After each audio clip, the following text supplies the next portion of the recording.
Helps if I have the microphone ready to go. Oh, you stupid f***.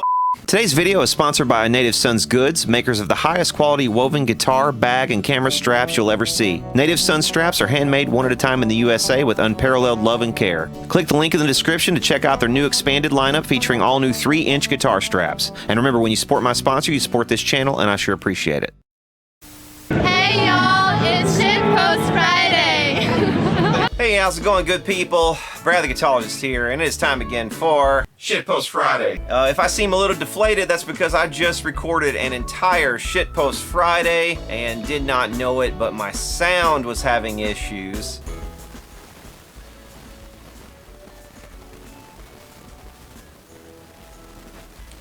Hello all you good and sexy people. So I had to throw away the entire show, and I'm starting from scratch, and I'm gonna try to remember all the shit that I said. So here it goes. As usual, when we have sad news on Shitpost Friday, I like to get it out of the way up front, and we have some sad news to report. Neal Casal, singer and songwriter, veteran folk guitarist, is dead at the age of 50. I had heard somewhere that he hung himself, but I'm not really sure. It does say in this article that he died by suicide. I'm sure if I read the whole thing, it would probably give me some details, but man, it's just kind of too sad to get into another one of these, so I really don't want to.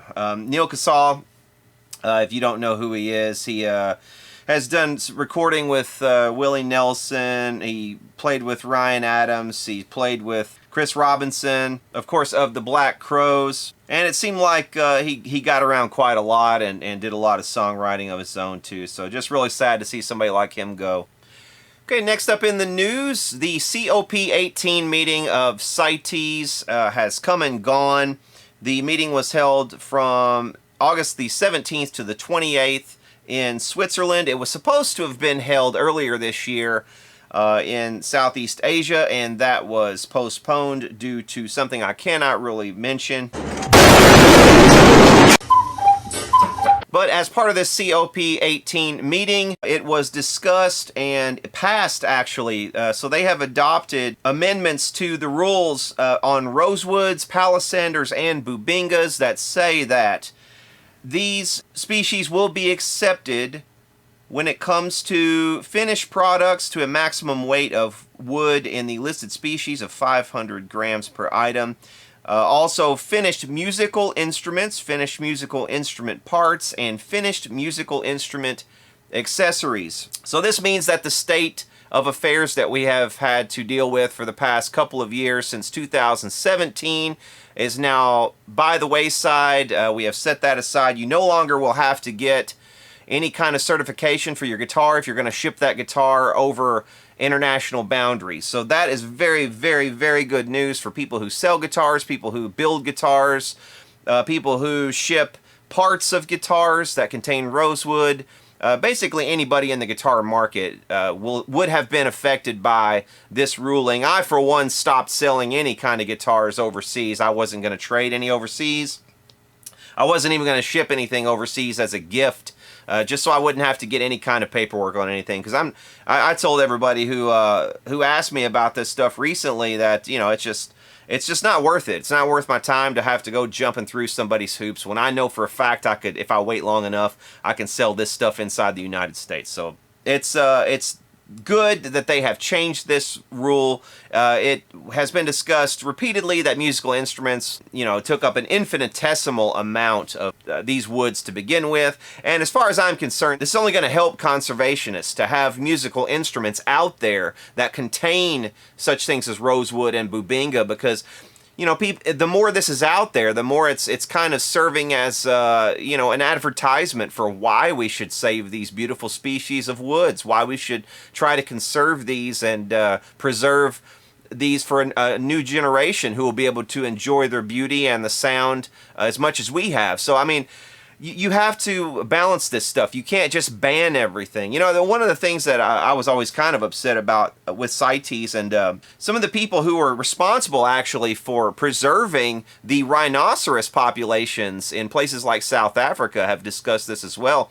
that they have huge stockpiles. I mean, literally enormous stockpiles of rhinoceros horn that are shoved away inside of these lockers, and they can't do anything with it. They have to destroy the stuff. They can't sell it, they can't give it away, they can't do anything with it. And you've got this black market of poachers who go out and they shoot these animals to try to just get one horn. And the thing about a rhinoceros horn is, you cut it off and it grows back. It's not like, you know, you cut off a rhinoceros horn and it just dies. That doesn't happen. You cut off, the people who conserve the rhinoceros populations, they actually go out and they cut these horns off so the animals don't hurt one another, and they grow back like fingernails. So this is something that does not have to happen. The rhinoceros does not have to be an endangered species. It just simply doesn't. Because the poachers who are going after them for horns that they can sell on the Asian markets, and you got these people who are sitting on tons of the stuff. And if they just let it go into the market, it would just suppress the market. It wouldn't be worth as much, and the poachers would stop. So you got a situation where people who mean very well, who are trying to do something for the earth, who feel that, you know, preservation is necessary, they just haven't a clue how to recognize people's inherent needs or their inherent incentives to go out and do certain things. So it's just, you have to have a new kind of conservationist. I'm glad that they were able to come to some kind of consensus on this and rightfully delist Rosewood and Bubinga and Palisanders. So great news coming out of CITES. And also, speaking of beautiful woods, I thought this was a very interesting article. This is PRS, Paul Reed Smith himself. And this article's talking about not his guitar business, but another business that he developed with his dad, who is an applied mathematician. They've developed a way to extract single instrument tracks from a multi-track mixdown. So essentially, if you have an old song and you want to be able to isolate just one track, or if you want to hear something that's kind of faint in the background, you can sort of erase everything else and reduce it down to the pixel level, they're saying, of the actual recording. So they're able to do a digital signature of each instrument and isolate that instrument in the mix. And this is something that a lot of, you've probably noticed a lot of YouTube channels use this sort of technology. Rick Beato being one of those guys who uses this sort of technology to make his videos, to be able to isolate instruments, to be able to combine, say, the guitar from a vintage track, say, you know, Stairway to Heaven, for instance. You'll be able to isolate just the guitar solo, or just the vocal track, or just the bass and the drums, and recombine these things. So this is something really, I thought that was cool that Paul Reed Smith is kind of doing on the side that with his company Digital Harmonic, which he started in 2015, again with his father. Almost 20 years ago, Smith and his father, who was a retired Navy mathematician, were working on a synthesizer that turns digital data into sound. They discovered they could make it do a lot more than that, amplifying information you can't hear or see. So here's an X-ray that's done with low radiation. It's very, very hazy, all right? And we were able to dig the information out of that file so the doctors can see what's going on in it, and here it is. But we sent up a drone at night, okay? And then we're putting it through the algorithm. Machine learning is deciding what to do with this thing. Whoa. And you can see detail you just can't see here. How can the computer see it? Because it looks at all the numbers and says, oh, that one's higher. So it's math? It's math. It's interesting also that he's not the only one in this field. It looks like there is at least one other. MIT has also developed an AI that can isolate and edit individual instruments in a song, and they call theirs Pixel Player. And as you might suspect, you know, a lot of forensic investigators, a lot of people in the intelligence community, you know, a lot of people in the defense are kind of after this technology and kind of looking over their shoulders to see where they go with it. You know, we've entered an age where you can do virtually anything. And one of the things that this is going to allow people to do, they postulate, is to take apart very old recordings that are very, very dilapidated you know, very scratchy, almost completely degraded, and they'll be able to isolate instruments out and actually work on restoring each individual instrument separately so that they can then recombine it and reconstruct the song as it might have sounded originally. So very exciting technology. It'll be very interesting to see where it goes in the future, and just kind of neat to know that you know, somebody who's so integral to the guitar community, Paul Reed Smith, is kind of central in doing this as well. And speaking of guitars, I ran across this video. Somebody linked me to this, and thank you to whoever linked me to it. Thought it was pretty interesting. The Metropolitan Museum in New York has this exhibit called Play It Loud. I presume you can still go see this. This has been going on since back in April. And it has just a really high-end collection of some of the most famous rock and roll instruments ever, including Jimmy Page's #1. It's got some instruments from Jerry Garcia, including his Tiger guitar.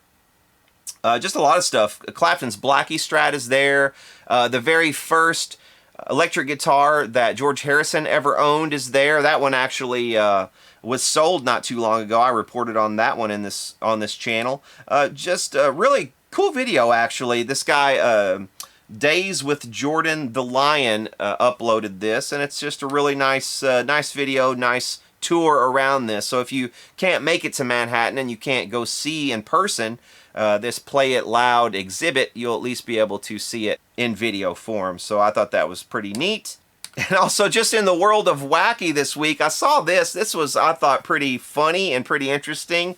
This metal guitar player, he's like underage. He couldn't get in his 21-plus venue when his band was on tour. So one of the other bands lent him a wireless system, and he just stood outside on the sidewalk. Check this out.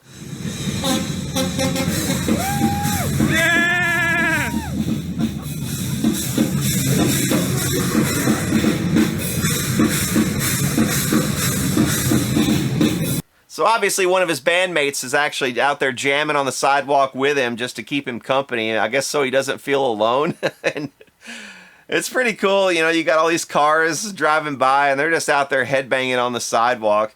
I guess that's one way to get around it. There are a lot of places that do a really good job, though, of promoting youngsters in the arts by allowing them to perform in 21 and older clubs. A lot of cities have ordinances about this that allow it under certain circumstances. You know, the kid during breaks, you know, the kid can't go out on, you know, and into the bar, or they have to kind of go backstage or have their own area.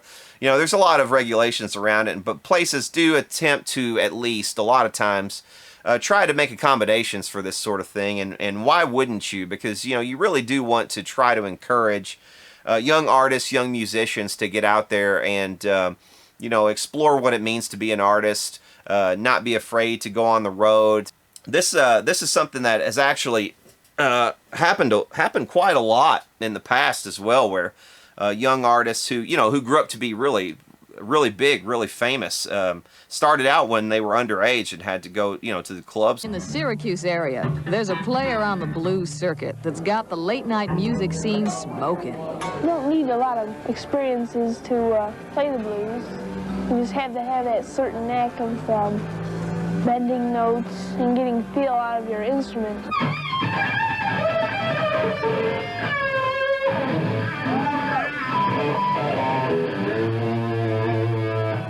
Okay, the big story this week that I wanted to share was this story. This is a story that I've actually covered somewhat in the past. This is the story of the luthier Dave Rasan, who made the Prince Cloud guitar back in, I guess it was in like 1984. But this Cloud guitar is the one that was made famous because this was the one that appeared in the movie Purple Rain. And at the end of the movie, this is the one Prince got up on stage and played Purple Rain.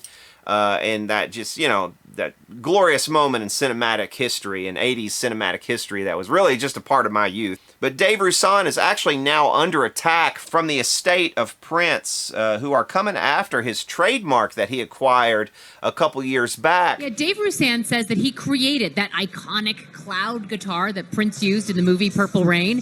but the estate is challenging his trademark. David Rasan built the iconic cloud guitar.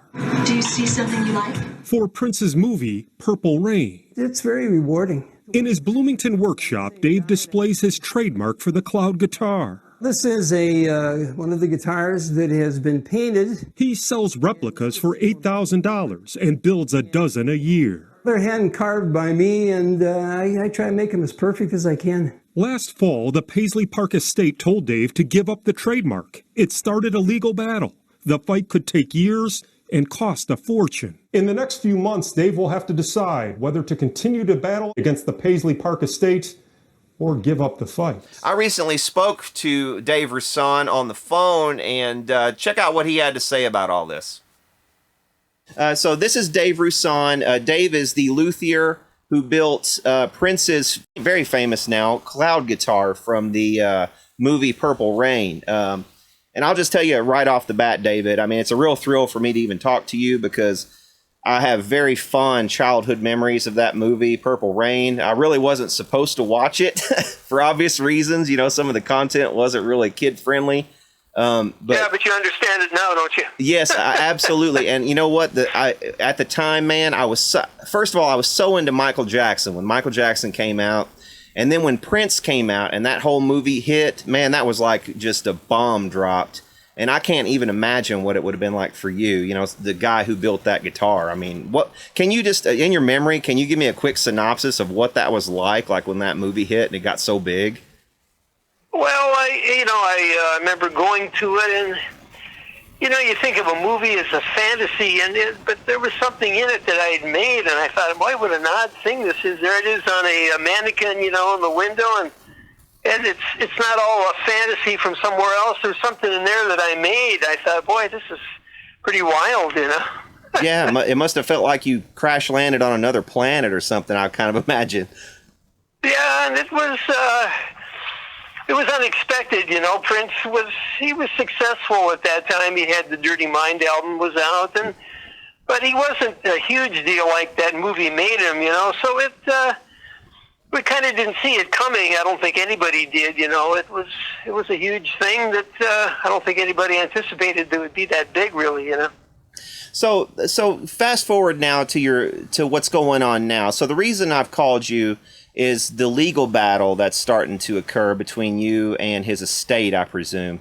Can you tell me a little bit about the process of getting the trademark? Maybe why it took you so long to even, think about getting a trademark, when you got the trademark and that sort of thing, and kind of bring me up to date as to what's going on now. Well, I got it in February of 2018. One of my customers suggested that I look into that, and, I really never thought about it. At first I figured, well, Prince must have done that, but I just don't think illegally. But then I thought, well, boy, I guess that's a good idea. And I looked it up, and sure enough, he'd never done that. So I got it, which is a certain amount of trouble. I dealt with a trademark lawyer, it cost some several $1,000, and it takes quite a long time. You have to prove that you use that image in your business, and then it goes up into the public where people can protest, which the Paisley Park, they missed that. And so then I got it, I got it in a nice frame, and I thought, boy, I'm all set, I'm safe, but then it turns out unless you have it for 5 years, it can be contested.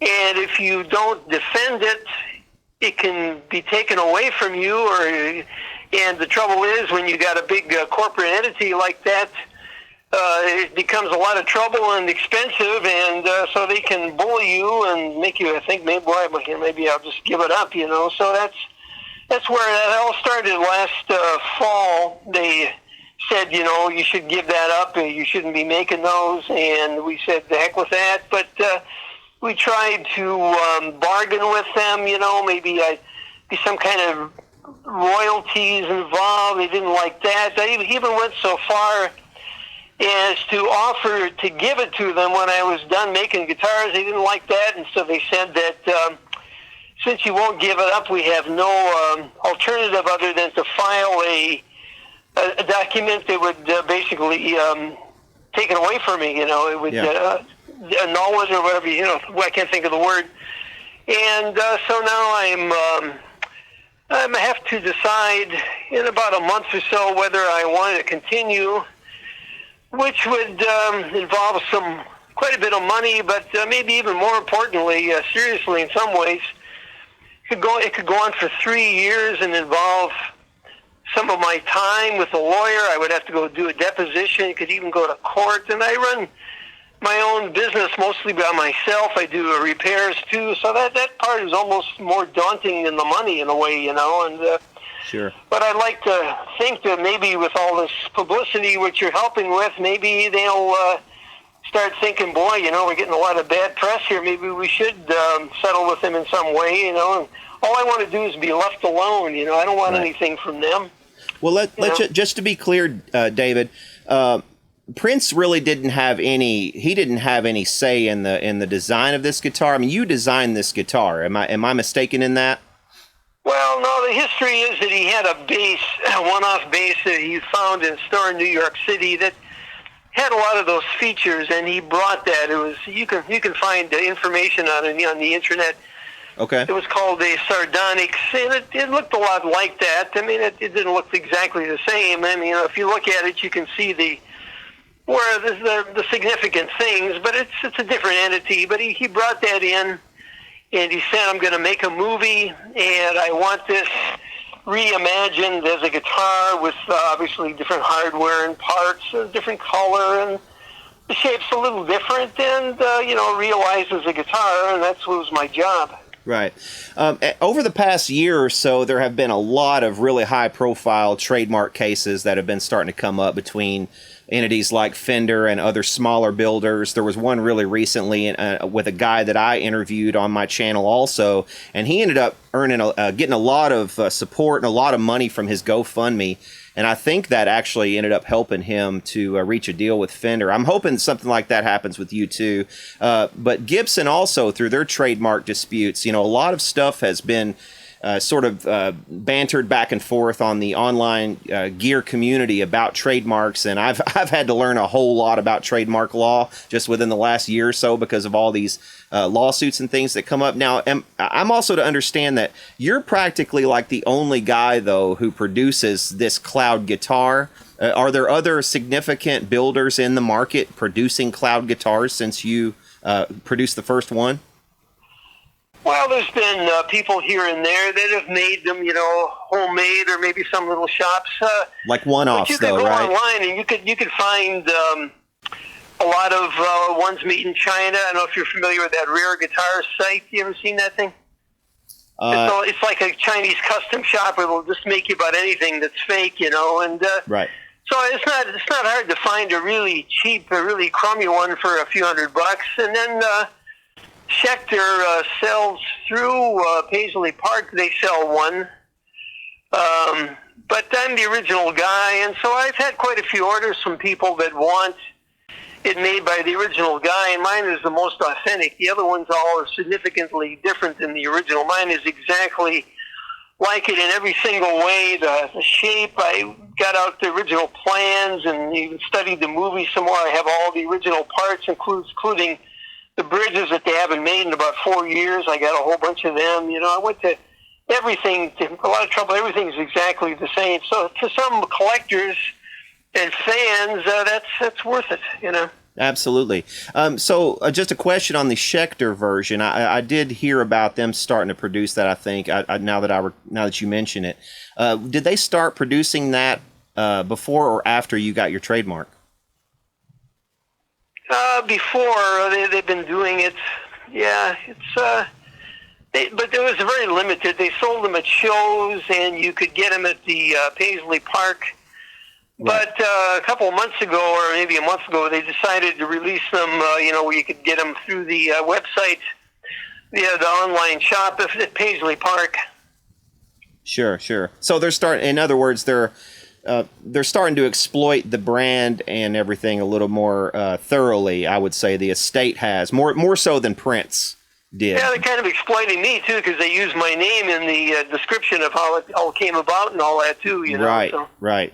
Yeah, and like I said, I've noticed definitely on in the news and on every time it seems like I log online, there's something like some kind of Prince reissue thing. Somebody's trying to sell me in some kind of Facebook, ad or something will pop up and it'll be like Prince's this or Prince's that, or they're coming out with a new, Prince something that wasn't released before. It seems like they're just in a mode of trying to exploit his image and his music and everything they can for whatever it's worth at this point, which I can understand that, but for somebody like you, this is your whole livelihood, right? Well, I do guitar repair. That's really the bread and butter of what I do, which is in some ways is a more reliable day-to-day business. So I got that, but I'd like to keep making these, and it seems so. It just seems like we're both wasting a lot of money on lawyers. If we could have worked together, I could have made. When you go to the Purple Rain Room at Paisley Park, you see a cloud guitar made in Korea. They can't. The originals, I guess, are all gone. They had plans. I was gonna make one so they could have a real thing in the museum, and I could have maybe endorsed their product.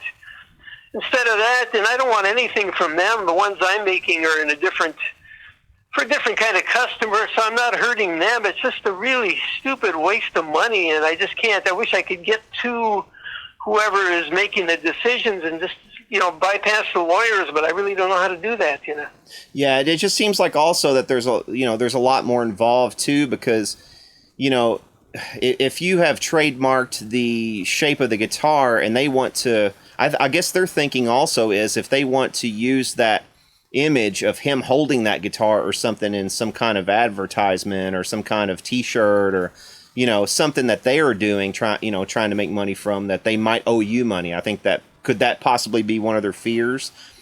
Yeah, I don't think it's so much really that they just worry about making the guitar. They would just want to get that trademark to use and in all their products. Yeah, you're right. I think that's really true. Yeah, so basically they don't want to pay you a license for all that.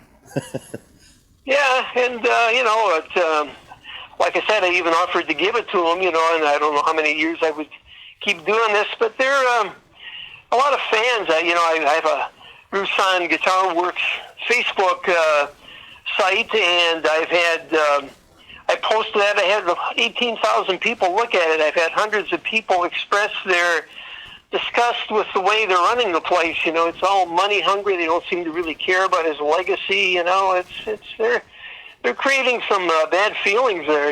There's no two ways about it. Yeah, and Prince was notoriously tight with all releasing his own stuff. I mean, and his image, and yeah, he was one of those guys who would he had his artistic integrity without a doubt, and he doesn't seem like the kind of guy who would have. I don't know. While he was alive, I'm not sure that something like this would have happened if he was still alive. It just doesn't seem like him. Yeah, I think we would have. I think he would have said, "Hi, I remember you," or at least I think there's a chance, and I would have talked to him, and he probably would have said, "Fine," So. Yeah. But unfortunately, those opportunities are gone. So are you? I'm presuming you have retained a lawyer. Oh yeah, I've had a trademark lawyer. Yeah, First, I got him to get me the trademark, and I've been working with him a lot. He's got a lot of my money. Yeah, I bet. Has he advised you on sending Schecter a cease and desist on their model?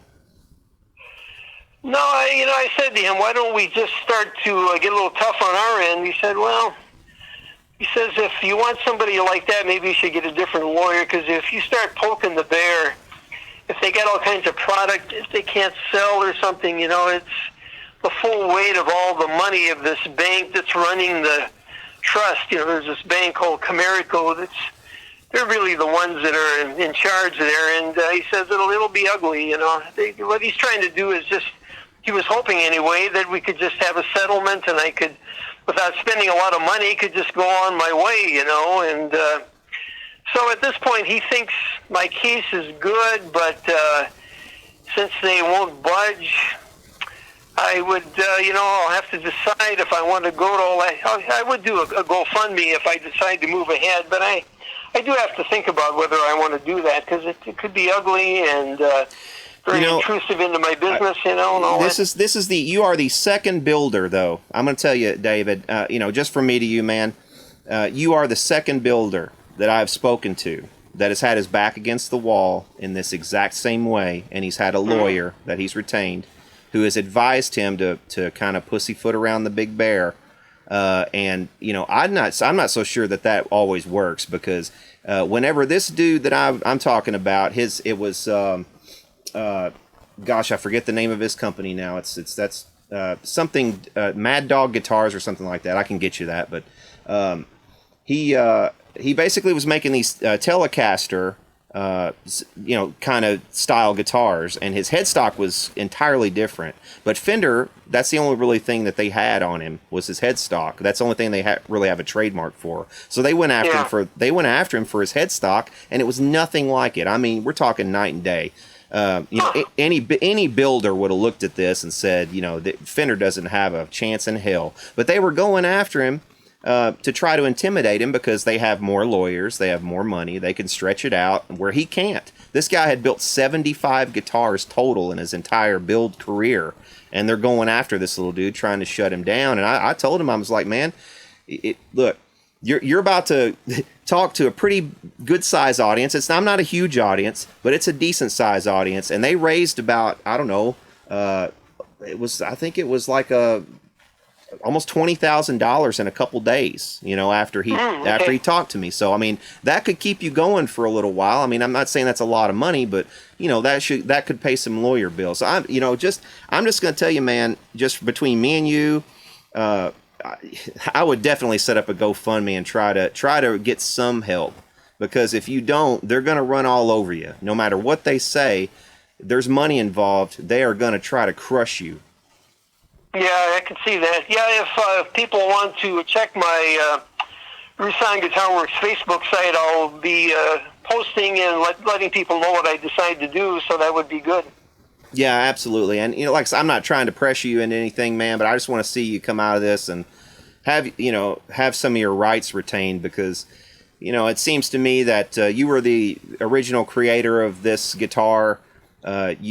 You were the one who built them for the longest time, and you pretty much exclusively had built them. I don't think when they get to court, because this is one of the things that Gibson lost their trademarks on recently with the Flying V in Europe.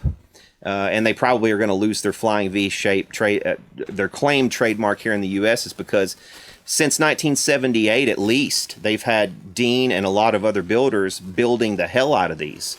And they didn't. They didn't try to. Dean a little bit, yeah. He was doing the ML and the V's way back in the late '70s, yeah. Yep, absolutely. And because they left it so long, and they didn't get aggressive, and they didn't go on the attack, and they didn't try to protect their rights, they're going to lose them.